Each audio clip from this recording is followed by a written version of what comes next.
السلام علیکم دوستو، آج کی کہانی کا نام ہے باغبان کا راز۔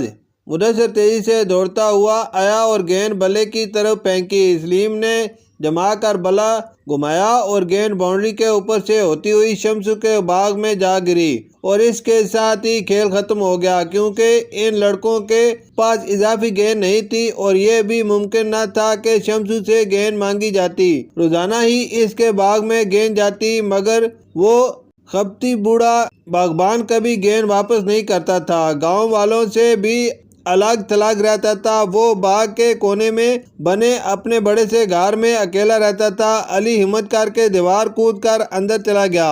باغ میں اسے کئی گیندیں ملی۔ وہ واپسی کے لیے پلٹ رہا تھا کہ شمسو اس کی طرف آتا دکھائی دیا۔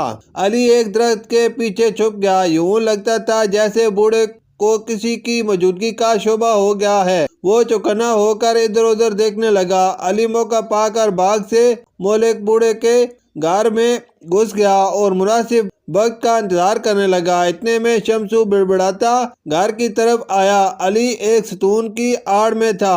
شمسو بڑبڑا رہا تھا، اگر میں ان شیطان کے چیلوں کو ڈھیل دوں تو یہ میرا جینا عذاب بنا دیں۔ انہیں سب پتہ چل جائے گا، خبیث کہیں کے۔ علی کے کان کھڑے ہو گئے۔ اتنے میں بوڑھے نے برآمدے کا بلب جلایا اور اندر چلا گیا۔ علی دبے قدموں اس کے پیچھے لپکا۔ بوڑھا ایک بڑے کمرے میں داخل ہوا۔ اس نے احتیاطاً مڑ کر دیکھا اور پھر ایک طرف رکھی چارپائی ہٹا کر ایک خفیہ بنے ہوئے زمین دود راستے میں داخل ہو گیا۔ علی کا دل دھک دھک کرنے لگا۔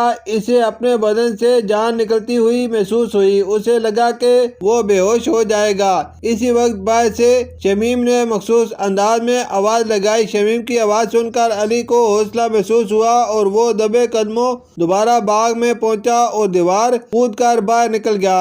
شمیم کی پھینکی ہوئی گیندیں جمع کر چکا تھا اور بہت خوش اور پرجوش تھا، مگر علی چپ چپ سا اس کے ساتھ چلتا رہا۔ علی گھر پہنچا تو یہ جان کر خوشی سے نہال ہو گیا کہ شہر سے اس کے چچا آئے ہیں۔ اگلے دن علی نے چچا کو شمسو کے پراسرار انداز کے بارے میں بتایا تو دونوں نے مل کر ایک منصوبہ بنایا۔ شمسو ہفتے میں ایک دن گاؤں سے سودا سلب لینے جاتا تھا۔ جب وہ گھر سے روانہ ہوا تو علی اور چچا باغ کے راستے اس کے گھر میں داخل ہوئے، مگر وہ یہ دیکھ کر بہت مایوس ہوئے کہ تمام کمرے بند تھے۔ بڑے بڑے تالے اور مضبوط دروازے دیکھ کر وہ مایوس ہونے لگے، مگر پھر چچا کو ایک خیال آیا۔ وہ برآمدے سے دیوار کے اوپر چڑھے، چھت پر جا کر دیکھا اسٹور کی ایک کھڑکی کھلی مل گئی۔ کھڑکی کے ذریعے وہ اندر داخل ہوئے اور سیڑھیاں اتر کر علی کے بتائے ہوئے کمرے میں پہنچ گئے اور چارپائی اٹھا کر تہہ خانے میں داخل ہو گئے۔ اندر کا راز جان کے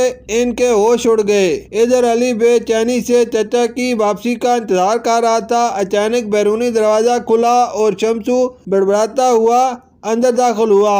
وہ خود کو کوس رہا تھا کہ رقم لیے بغیر گاؤں چلا گیا۔ علی نے چھپنے کی کوشش کی، مگر کسی چیز سے ٹکرا کر گر پڑا۔ دوسرے لمحے شمسو نے اسے گردن سے دبوچ لیا اور گالیاں بکتا ہوا اس پر پل پڑا۔ علی نے دونوں بازو منہ کے سامنے رکھ کر خود کو بچانے کی کوشش کی۔ شمسو نے مکوں اور لاتوں سے مار کر اسے آدھموا کر دیا۔ اسی وقت چچا کھڑکی کھول کر باہر نکلے تو شمسو نے لاٹھی سے ان پر وار کیا۔ چچا تیزی سے ایک طرف ہٹ گئے اور اچھل کر شمسو کو لات رسید کی تو وہ دور جا گرا۔ شمسو اٹھا تو اس کے ہاتھ میں ایک لمبا سا خنجر تھا۔ علی درد سے کراہ رہا تھا۔ وہ لڑکھڑاتا ہوا اٹھا۔ شمسو نے چچا پر وار کیا، جسے چچا نے پھرتی سے جھوک کر ناکام بنا دیا۔ اس سے پہلے کہ شمسو دوبارہ وار کرتا، علی نے ڈنڈا اٹھا کر شمسو کی کمر میں دے مارا۔ وہ ادھورا ہو گیا اور چچا نے جھپٹ کر اس کے ہاتھ سے خنجر چھین لیا اور دونوں نے مل کر اس پر قابو پا لیا اور رسی سے باندھ دیا۔